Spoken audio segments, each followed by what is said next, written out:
Transformers, more than meets the eye. Autobots wage their battle to destroy the evil forces of the Decepticons.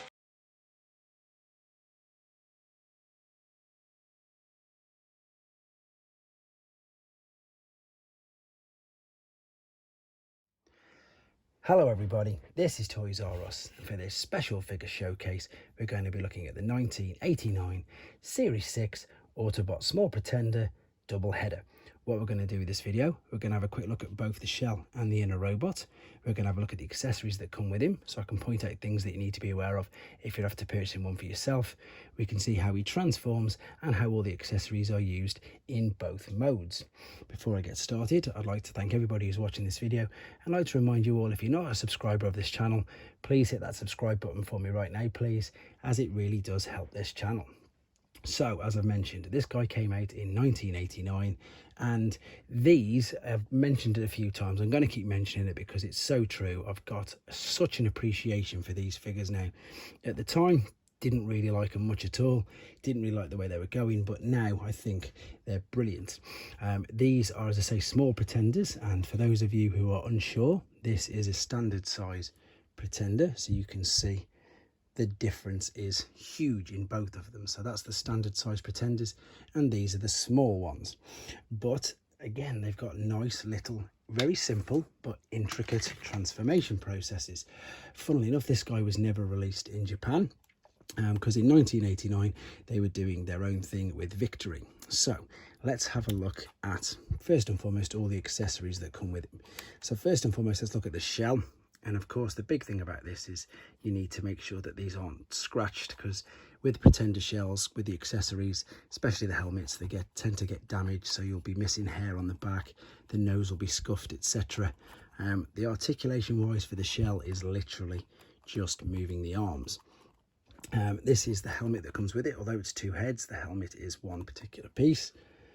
This is like the jetpack or backpack for the larger shell, which fits with that dowel there, but it is used as well for the smaller robot, which you'll see in a second. And then this is his gun, which you can see. So the most important thing with this is that particular little dowel right there. So I'm not going to bother putting the helmet just on yet, because we're going to have a look at the little guy and I'm going to show you how he fits in. So here is the little guy, the pretender inside, double header. We've got articulation at the elbow joint, which is just mainly used for transformation purposes as well. The arms, I suppose you can say, will move there, but again, that's transformation purposes. And the legs are actually independently, and they do move, but that is only for transformation purposes. Be aware to look out for corrosion in these screws and in these swivels, sorry, in the joints there in the knees, because it won't swivel. That's what I meant to say. This is the most commonly lost product part of it, and you can see why. It's a tiny, tiny little blaster. You can see I've got a stress mark on that already, so it is something to be aware of. Right, so again, even though these hide in here, they do also transform. So first and foremost, let's pop him in here. So I've took the backpack off. The gun can stay in the hand. The reason why I've not put the helmet there is because I'd have to take it straight off anyway. So here's the back of the shell. We are going to fold the legs up like so, and we're going to fold, well, we can keep that exactly like this. Now this will fit super duper snug there, which you can see it fits just over that tab into that place. We can now, just for safe keepings, keep the little gun inside as well, excuse me. Now we're going to place the shell over the top, clips into place. Now we can put the helmet back on. Now we can put the backpack on, and voila, there you go. He is hidden away. He is pretending to be a human.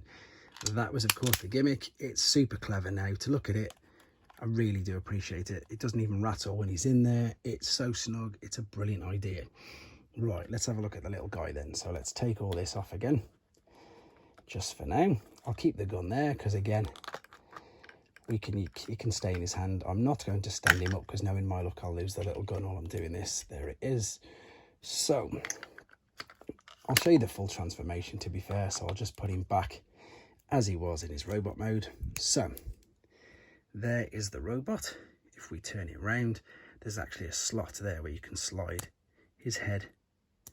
He says, trying to grab it. There we go. It's stiff. You can slide his head down out of the way. Fold. This is going to be a twin cockpit, and it's a flying, what's it called? Yeah, futuristic twin cockpit jet. So now we've got the front of the jet. We'll fold the legs over. And I know, granted, this doesn't look like a jet at all. So I suppose if you want this guy and you want to display it in this mode, you really do need the backpack, because this will fit. Dowel now over the screw hole, lovely like so. The little gun will fit lovelyly over that tab there. Let's stick it up, and look at that. Brilliant, stunning, brilliant little jet. Fantastic. So simple, so simple. It folded the legs up, folded the arms up, stuck a backpack on him, and you've got a twin cockpit futuristic jet. Brilliant, love it. There we go. Let's just move this out of the way. This, I'm lucky enough, as you can see, is still sealed. So there's the fantastic artwork there on him. There's the wings with the backpack. There's the shell again with the helmet on. There's all the accessories. And then if we spin it around on the back, we've got the advert for the other Small Pretenders. No battle scene, unfortunately. It's just showing how the accessories fit on there, how he fits inside. It's saying to put the little gun in the leg as well. And there is the accessories and your transformation processes. Brilliant. Absolute piece of genius. And I keep saying it, and I'm going to say it again, because maybe someone will notice or take note, shall we say. Let's have some updated Pretenders. Let's have some Voyager size shells with some deluxe shaped figures and sizes inside. How good could they be? They could be phenomenal. Anyway, I'm going to bring this to a close. I hope you enjoyed looking at this particular guy. He is quite sought after, to be fair.